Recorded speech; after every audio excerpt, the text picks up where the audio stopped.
బూతులు యువత నేర్చుకోవాలి. ఏం బిగుతాలని నేను వస్తే కోసేస్తాను, వచ్చిన తర్వాత నీకు చెప్పకూడదు వినిపిస్తారు, కొడుతున్నారు.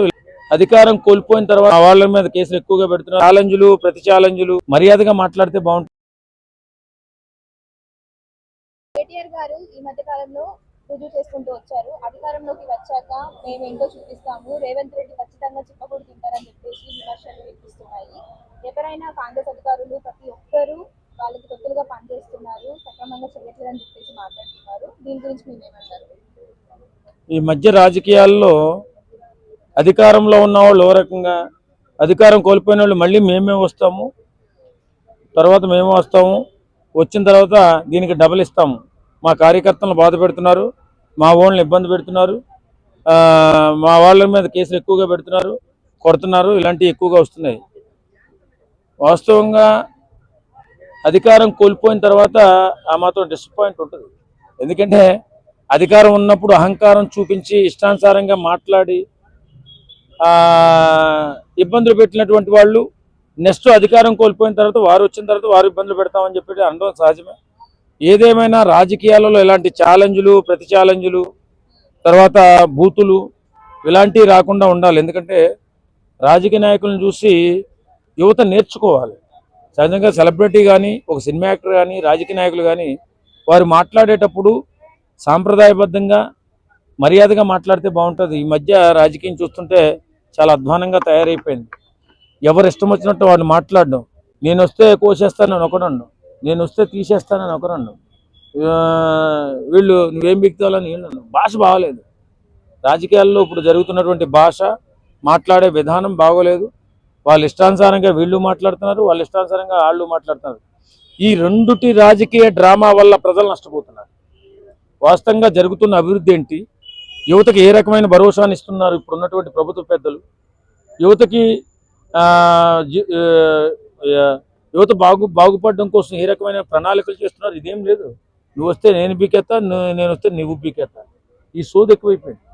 ఇది మారాలి. ఫస్ట్ మనం చాలా జాగ్రత్తగా అబ్జర్వ్ చేయాలి. సామాన్యమైన మనం మన బిడ్డల కోసం, మన కోసం ఏ రకమైన ప్రణాళిక, మన నాయకులు ఏ రకమైన ప్రణాళిక చేస్తున్నారు, మనకి ఏ రకమైనటువంటి ఉపయోగకరమైనటువంటి ప్రాజెక్టులు తీసుకురావడం కానీ, లేకపోతే కంపెనీలు తీసుకురావడం కానీ, వారి ఆలోచన నూతనంగా ఉందా లేదా, చక్కటి ప్రణాళిక చేస్తున్నారా లేదా, మన బిడ్డల భవిష్యత్తుకి వీళ్ళు ఉపయోగపడుతున్నారా లేదా అనే ఆలోచించాలి తప్ప ఈ మధ్యకాలంలో రాజకీయము ఒక దుర్మార్గంగా తయారైపోయింది. వాళ్ళ మీద వీళ్ళు, వీళ్ళ మీద వాళ్ళు బూతులు తిట్టుకోవడం, మనం అదిగో ఇదిగో అనే లోపు వాళ్ళ కాలం గడిచిపోతుంది. బిడ్డల భవిష్యత్తు ఇలాగే ఎక్కడ వేసిన కొంగలు అక్కడలాగే ఉంటుంది. ఉద్యోగ వ్యవహారాల్లో కానీ అన్ని వ్యవహారాల్లో కూడా వెనకబడిపోతున్నారు. అభివృద్ధి వ్యవహారంలో వెనకబడిపోతే బిడ్డలకు ఉద్యోగాలు రావు, అన్యాయం అయిపోతుంది. వీళ్ళు కొట్టుకున్నట్టుగా యాక్ట్ చేసి 5 సంవత్సరాలు గడిపేసి ఒక ఆలు ఈడిపోతే ఆడొచ్చి, ఆడిపోతే ఈడొచ్చి, సామాన్య జనానికి ఒరిగింది ఏం లేదు వీళ్ళ ఛాలెంజ్ల వల్ల. వీళ్ళు ఛాలెంజ్లు చేసుకుని వాళ్ళు 100 కోట్లు 1000 కోట్లు దోచేసి అపర కుబేరులు అయిపోవడం తప్ప సామాన్యుడికి ఒరిగింది ఏం లేదు. కాబట్టి ఈ రకంగా ప్రతి ఒక్కరు కూడా ఆలోచించాలి. వాళ్ళు ఎందుకు ఏ ఎత్తుగడతో వాళ్ళ మీద వాళ్ళు ఛాలెంజ్లు చేసుకుంటున్నారు, మన కోసం ఏమన్నా చేస్తున్నారా?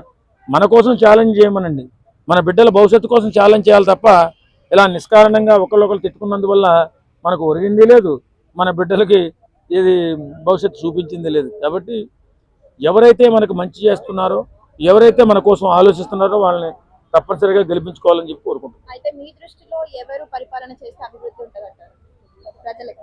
నేను అదే చెప్తున్నాను, ఫలానా వైపుకి వెళ్ళే కంటే కూడా మన ప్రణాళికలు, మన కోసం ప్రణాళికలు, అద్భుతమైన ప్రణాళిక చేసుకుంటూ ముందుకు ఎవరు వెళ్తున్నారు. ఇప్పుడు నేను ఫలానా పార్టీ చేయండి అని చెప్పగలుగుతాను, అవసరం లేదు ఫలానా పార్టీ చేయాలని. నేనేమంటానంటే ఈ మధ్యకాలంలో జరుగుతున్న రాజకీయాన్ని విశ్లేషణ చేస్తే ఒకటి మీద ఒకటి విపరీతంగా తిట్టుకోవడం, నిన్ను అది చేస్తానంటే నేను ఇచ్చేస్తాను, నేను వచ్చిన తర్వాత నీకు చెప్పకూడదు వినిపిస్తా, అది చేస్తా అని చెప్పి బూతులు కూడా మాట్లాడుకుని జైలు కూడా పోతున్నారు. ఇది కరెక్ట్ కాదంటాను. ఇది ఎందుకంటే అభివృద్ధిని ఆపడం కోసం, అభివృద్ధి నుంచి తప్పించుకోవడం కోసం చేస్తున్న ప్రయత్నంలో కనపడుతుంది తప్ప బిడ్డల భవిష్యత్తు కోసం ఎవరు ఏ ఆలోచన చేస్తున్నట్టు అనిపించట్లేదు. ఏదేమైనా ఇప్పటికైనా బూతులు తిట్లు ఆపుకొని మీ ప్రణాళికలు చెప్పండి రా బాబు అని చెప్పి మేము అడుగుతాం.